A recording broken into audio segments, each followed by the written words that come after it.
it has placed an immense amount of weight on me as I think about what needs to happen now. Amy and I are regular people. We were not looking for this experience. We were not looking to get into politics.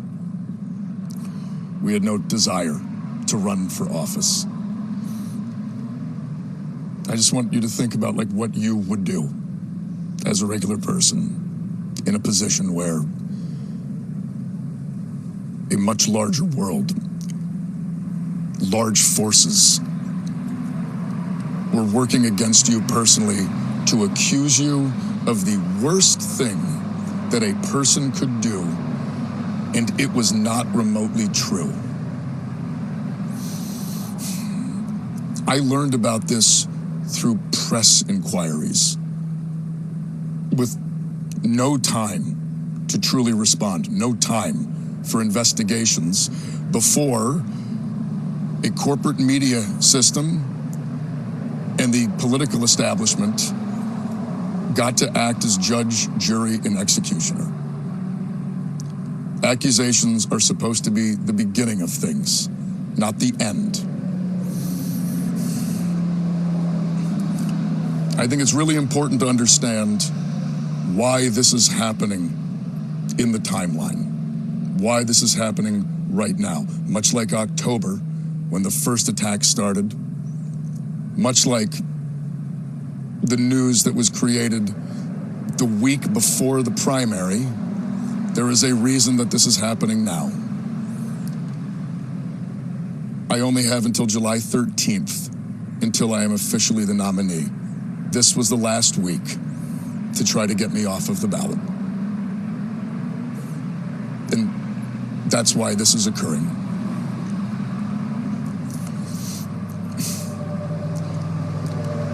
It's not the false allegations, though, that have brought us to where we are.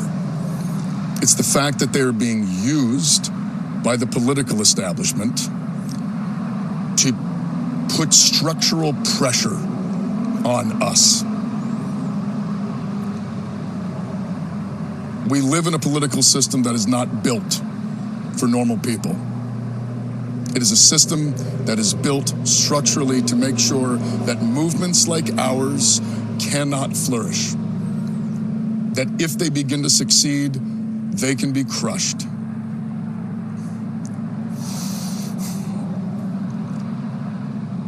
What we have accomplished here, you made possible.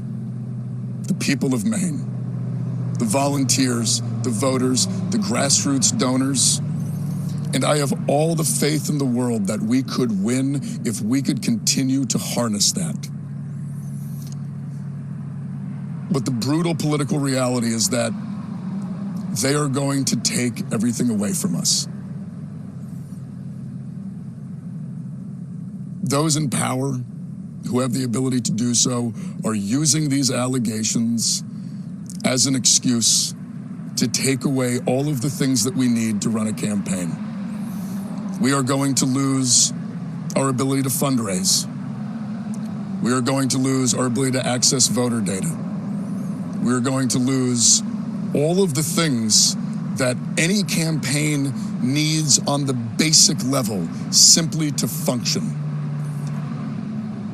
Larger organizations, the national level party, the bigger donor networks, they have all committed to spending no money in this race if I'm in it. They would rather see Susan Collins win than have me be the next senator from Maine.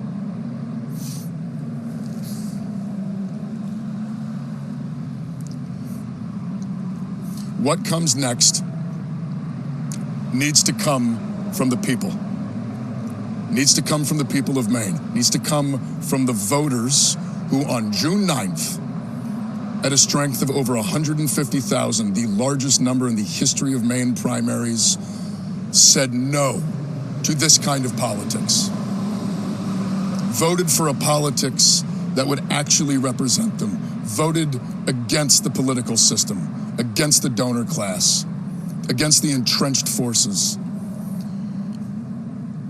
And I'm not asking for how this process is going to work.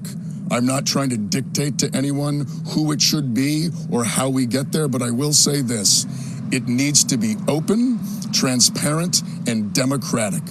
It needs to be reflecting the will and the values of the people that built this movement, the people that showed up on June 9th. People in D.C. need to stay in D.C. Decisions should not be made in back rooms by people in places of political power. Party apparatchiks are not the ones to make these decisions. These decisions need to be made in the open by the people of this state, the people who got us here. This is exactly the kind of political system that everyone voted against on June 9th. And for that reason, we need to be assured that it is going to be open and democratic as we move forward.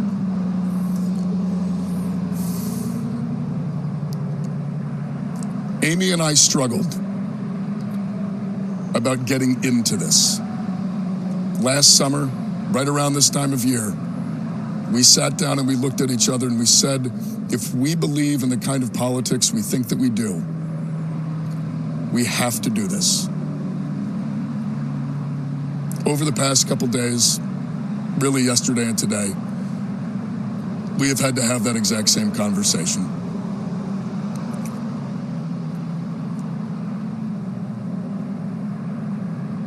We believe that for the movement to continue,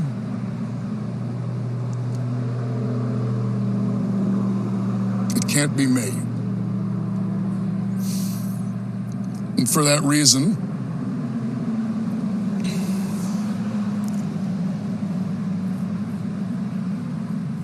we are suspending campaign operations. This is incredibly difficult because I know that some will think it's an admission of guilt, and it most certainly is not. We're not doing it because of the allegations. We're doing it because of the structures that are being taken away from us by those in power. And I also feel an immense amount of responsibility to everyone who has worked so hard to get us to where we are.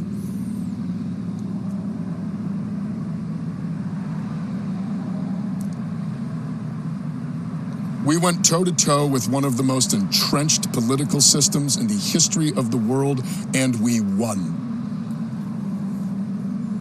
We beat them on June 9th in overwhelming numbers. We did it the right way. We built a campaign. We engaged in electoral politics. We motivated people. We banded together. We did it the way that we were told we are supposed to make change. And we won.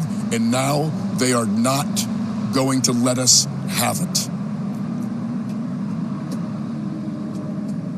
Not if it's me. And so we're suspending campaign operations. I want to make clear, though, I intend to file my paperwork to withdraw. The process needs to assure that what comes next is reflective of the Mainers who on June 9th turned out and showed that they are desperate for a different kind of politics. It needs to be driven not from back rooms, but by the will of the people.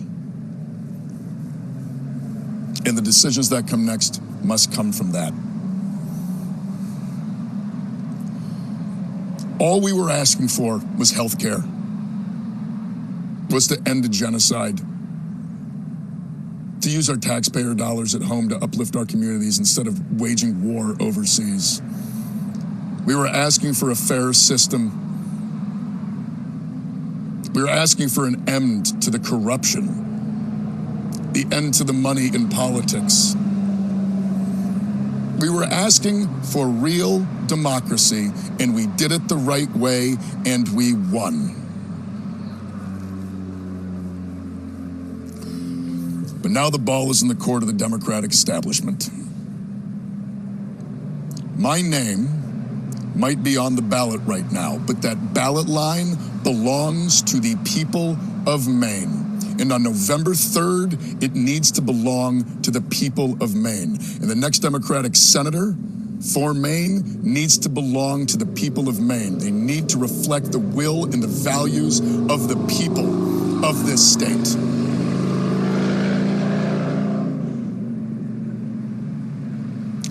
I love this state. I love Maine, and I love Mainers in ways that I can't really describe. I'm immensely proud of what we have built, and I have the utmost faith that we will continue to build, and we will continue to move towards a better future.